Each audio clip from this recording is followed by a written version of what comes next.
As tensions between India and China continue to rise, China is set to host the third Trans-Himalaya Forum for International Cooperation in Tibet. That's just about 160 kilometers from India's Arunachal Pradesh, and Pakistan, among other countries, will participate. This event comes shortly after China denied visas to Indian athletes from Arunachal Pradesh for the Asian Games. The Trans-Himalaya Forum for International Cooperation, established in 2018, was intended to foster collaboration among countries in the Himalayan region. The members include China, Pakistan, Mongolia, Afghanistan and others.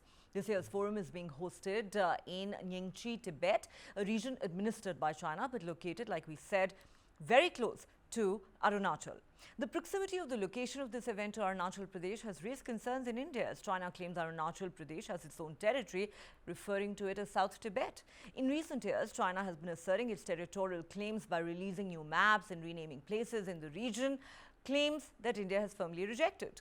Additionally, the denial of visas to Indian athletes from Arunachal Pradesh for the Asian Games led to a formal protest by India and the cancellation of the Indian sports minister's attendance at the Games opening ceremony. This meeting will take place amid an ongoing standoff between India and China along the line of actual control in eastern Ladakh. India's External Affairs Minister recently described India-China relations as abnormal since the deadly clashes in Galwan Valley in June 2020, which claimed the lives of 20 Indian soldiers. So, Shri, how should we look at this? Is this, in a sense, yet another attempt on part of China to needle India? Oh, absolutely, Neha. I mean, we should not be surprised that such things are happening. In fact, we should expect such things to happen more frequently, given that China is now really worried that India is, moving closer to the US. So I expect such needling, such provocations to happen more frequently from China's side. And I think India has the maturity to pick its battles. We should not worry about every pinprick. Because not everything is worth fighting for, not everything is a war. So I think our response then has to be much more mature and muted.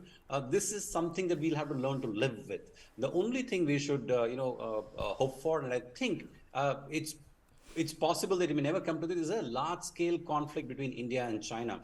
I don't think at this point either India or China wants any kind of a large-scale conflict. We might have instances happening, a Galwan-like incident happening, Neha, but I don't think there's a full-blown war scenario is likely, at least at this point.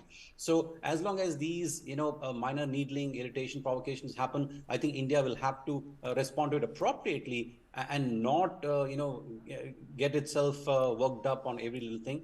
I think our foreign minister, his bureaucrats are quite capable of dealing with these things.